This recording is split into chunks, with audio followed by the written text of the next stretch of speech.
Welcome back to Steel and Vance. Time to talk generations. I'm Gen X. I'm a boomer, but just at the very tail end of it. Right. And then my son is Gen Z.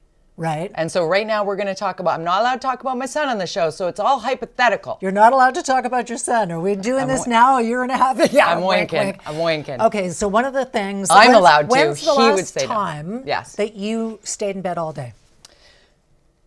Oh my goodness.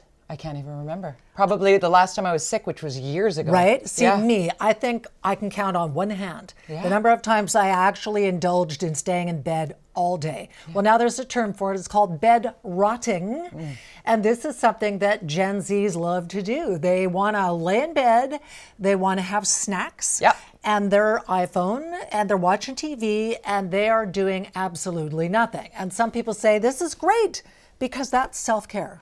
Okay. And other people say that's just lazy. A little both, because I will say, while I haven't stayed in bed all day, I have, on more than one hand, lied on the couch all day and watch movies. Okay, does that count? Does that count? On two hands times but the staying 10. in bed, right? But the staying in bed part is like, no. See, I don't want to do this. I don't. Well, see, the problem with this, and if it's every now and again or once a year or whatever, fine. Yeah. But the problem is that experts say that if you lay around in bed and you're not doing anything, I mean, look at her face. She looks exhausted even. They say this can lead to depression. And I have experienced that. The one day that I would indulge in sitting in bed all day long, I start to feel a little blue. Yeah. And I think you need to get up, get the blood pumping, do something, feel active, like you're actually making a difference in the world, and it just makes you feel better about yourself. I agree with you 100%. And I follow Mel Robbins on social media. I know lots of people, millions of people do. And one of the things that she said that has like science behind it is if the first thing you do in the morning, before you look at your phone,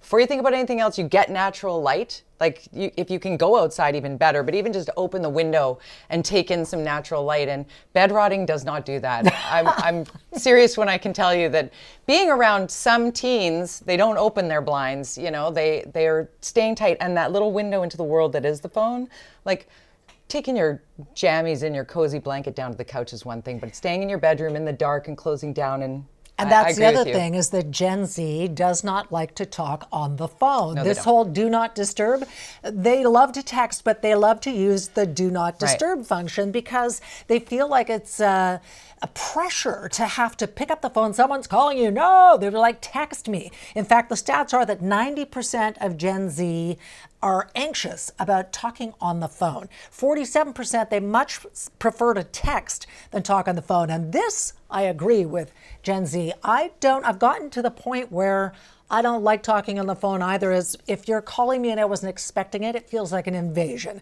Unless it's somebody I need to talk to, I think, oh, this might be important, I'll answer it. But otherwise, I just let it go. And I think, you could text me.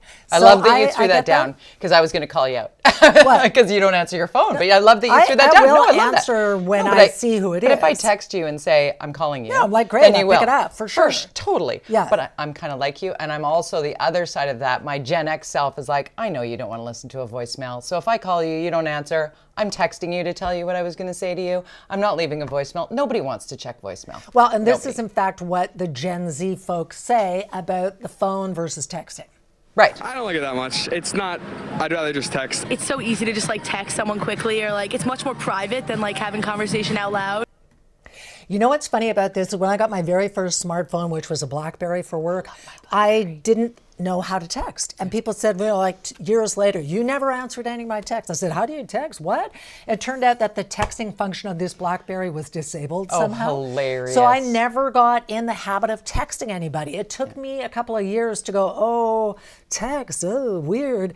And now I'm like, don't you phone me, because I'm just going to text. I will say there's lots to be lost in translation in a text. 100%. And that's the problem here, because you pick up the phone and go, let's clear this up. Yeah. It's totally different, because how you receive a text can be about where you're at in the moment and not at all what the other person means. So, you know, I struggle with that a little bit, but I'm similar to you. I don't necessarily. One last thing I've learned from my younger friends, that you don't use any punctuation in a text anymore, that if you do, you're old. So now you don't put a period or an exclamation mark, it's all just words. And I think, okay. I dictate it. Do you? I do. See, and I'm not even into that yet. Oh, it's so convenient, I know. You're Linda. gonna show me in the commercial break. I will. I'm going to get her. Okay. Okay, still ahead. jumbo jugs of vodka. I'm talking jumbo jugs are causing controversy this week. Check this out. What the hell is wrong with people? Coming up next. Okay, let's go to our viewing party, okay? Someone here is going to win, right? Ronnie in Vancouver, is it you that's going to Romer's or Steamship? Hello, it could be Shelley in Burnaby. Hi, Shelley. Could be Shelley. Shelley loves our show. Sue in Lake Cowichan, you're entered as well. Thanks for watching and playing Peeking along. in the corner. Yeah. And Teresa in Oak Bay. Hey, Oh, she's got a cheeky little expression. I love it. It's brought to you by the BCRFA, and you can get in on it. Viewing party at checkmedia.ca is how you enter right now.